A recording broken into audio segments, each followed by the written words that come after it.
समान समान के अनुभवी कैसे बने। पढ़ाई का लक्ष्य ही है देह अभिमान से न्यारे हो देही अभिमानी बनना, यानी आत्मा अभिमानी बनना। तो देह अभिमान से छूटने के लिए मुख्य युक्ति यह है, सदा अपने समान में रहो तो देह अभिमान मिटता जाएगा।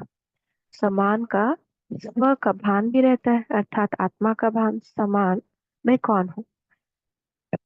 अपने संगम युग के और भविष्य के भी अनेक प्रकार के समान जो समय प्रति समय अनुभव कराए गए हैं, उनमें से अगर कोई भी समान में स्थित रहे तो देह अभिमान मिटता जाएगा।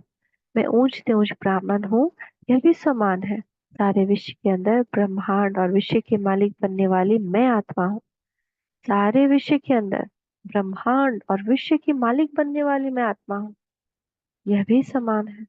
जैसे आप लोगों को शुरू में स्त्रीपन के देह भान से परे होने का लक्ष्य रहता था, मैं आत्मा पुरुष हूँ, है ना। स्त्री जितनी वो सब ये समान का अभ्यास करती थी कि मैं आत्मा पुरुष हूँ। इस पुरुष की स्वभाव में स्थित कराने से स्त्रीपन का भान नंबरवार पुरुषार्थ अनुसार निकलता गया। ऐसे ही सदैव अपनी बुद्धि के अंदर वर्तमान व भविष्य समान की स्मृति रहे तो देह अभिमान नहीं रहेगा। सिर्फ शब्द चेंज होने से समान से स्वभाव भी अच्छा हो जाता है। स्वभाव का टक्कर होता ही है। जब एक दो को स्व का भान नहीं रहता तो समान अर्थात स्व का मान, उससे एक तो देह अभिमान समाप्त हो जाता है और स्वभाव में नहीं आएगा। साथ साथ जो समान में स्थित होता है उसको स्वतः ही सम्मान भी मिलता है। आजकल दुनिया में मान से सम्मान मिलता है ना। कोई प्रेसिडेंट है, उसका बड़ा मान होने के कारण सम्मान भी ऐसे मिलते हैं ना। सम्मान से ही विश्व का महाराजन बनेंगे और उसको विश्व सम्मान देगा। तो सिर्फ अपने समान में स्थित होने से सब प्राप्ति हो सकती है। इस समान में स्थित वह रह सकता है जो अनेक प्रकार के समान सुनाए उसका अनुभव होगा। जैसे मैं शिव शक्ति मैं शिव शक्ति हूँ, यह भी समान है। तो एक होता है सुनना, एक होता है समान का स्वरूप का अनुभव। तो जब भगवान शिव बाबा से हम योग में कंबाइंड होते हैं ना, तो उस वक्त हम अनुभव करें, समान का प्रैक्टिस करें कि मैं शिव शक्ति कंबाइंड हूँ। तो अनुभव के आधार पर एक सेकंड से देह अभिमान से समान में स्थित हो जाए। जो अनुभवी मूर्त नहीं है, सिर्फ सुन करके अभ्यास करते ही रहते हैं, लेकिन अनुभवी अब तक नहीं बने। उनकी स्टेज ऐसी होती है कि एक अपने सामान की लिस्ट निकालो तो लिस्ट बड़ी है।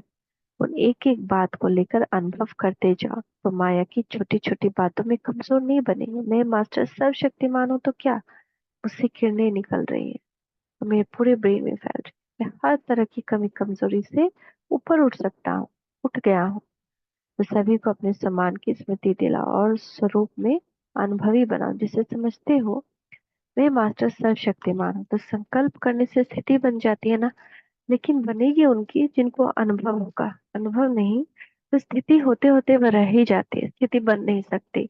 थकावट मुश्किल मार्ग अनुभव करते हैं। जैसे बर्तन धोना है, बहुत बर्तन है तो हम तो यूज करना सामान को। मैं मास्टर सर्वशक्तिमान आत्मा। अब जैसे सुबह में किसी बात का विघ्न आता है जो टाइम पे काम नहीं खत्म करे, मैं मास्टर सर्वशक्तिमान आत्मा विघ्न विनाशक हूँ, सारे विघ्न समाप्त हो रहे हैं। अगर कहीं पे ट्रैफिक है और उससे निकलना है, मैं परम पवित्र आत्मा पवित्रता की किरणें सारे मार्ग को क्लियर कर रही है। तो कैसे करे क्वेश्चन उठता है, लेकिन जो अनुभवी मूर्ति है वह कड़ी परीक्षा आते समय भी अपने समान में स्थित होने से सहज इसको कट सकते हैं। तो अपने समान की स्मृति दिलाओ। कोई झगड़ा हो रहा है या झगड़ा होना शुरू हुआ घर में, ऐसे मैं मास्टर शांति का सागर शांति के लिए सर्व आत्माओं को शांत कर रही। तो अनुभवी मूर्त बनने की क्लास कराओ। जो आपके समीप संपर्क में आते हैं उन आत्माओं को ये अनुभव कराने का सहयोग दो।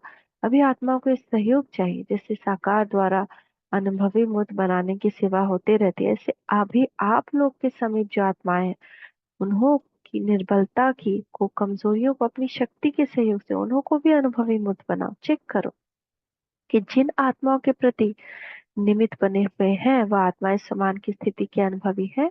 अगर नहीं तो उन्हों को बनाना चाहिए। उन्हों को भी बोले किसी को कोई बीमारी है तो मैं मास्टर सर्वशक्तिमान आत्मा हूँ, स्वस्थ हूँ, स्वस्थ रहूंगा, मेरी सारी बीमारी समाप्त हो रही। यह मेहनत करनी है। अगर राजधानी के समीप संबंध में आने वाली आत्माएं ही कमजोर होंगी तो प्रजा क्या होगी। तो ऐसी कमजोर आत्माएं संबंध में नहीं आ सकती। अब अपनी राजधानी को जल्दी जल्दी तैयार करना। पिछली प्रजा तो जल्दी बन जाएगी, लेकिन जो राजाई के संबंध में संपर्क में आने वाले उन्हों को तो ऐसा बनाना है ना। तो ऐसा ध्यान हर एक स्थान पर निमित्त बने हुई श्रेष्ठ आत्माओं को देना है। मेरे संपर्क में आने वाली आत्माएं, कोई भी आत्मा इस स्थिति से वंचित न रह जाए, ध्यान रखना चाहिए। खुद ही अपने में कोई शक्ति का अनुभव अगर नहीं करते हैं तो औरों को क्या शक्ति दे देंगे। जो आत्माएं चाहती हैं, समीप आती है, समय देती है, सहयोग बनी है, ऐसी आत्माओं को अब माता पिता द्वारा तो पालना नहीं मिल सकती, लेकिन निमित्त बनी हुई अनुभवी मूर्तियों द्वारा यह पालना मिले। अगर यह चेकिंग रखो तो कितनी आत्माएं ऐसी शक्तिशाली निकलेंगी। आधा हिस्सा निकलेगी जिन्होंने डायरेक्ट पालना ली है, उन्होंने फिर अनुभवों की रचना भरी हुई है। औरों की यह पालना होना आवश्यक है। हर एक टीचर को अपनी क्लास का यह ध्यान रखना चाहिए। 21/1/1972। तो हमको पूरे दिन में कोई ना कोई सामान की प्रैक्टिस करते रहनी, उसका अनुभव करना है। जैसी परिस्थिति या जैसी मुझे जरूरत, उस अनुसार हम सामान लें। Thank you Baba, thank you, शुक्रिया बाबा, शुक्रिया। ओम शांति।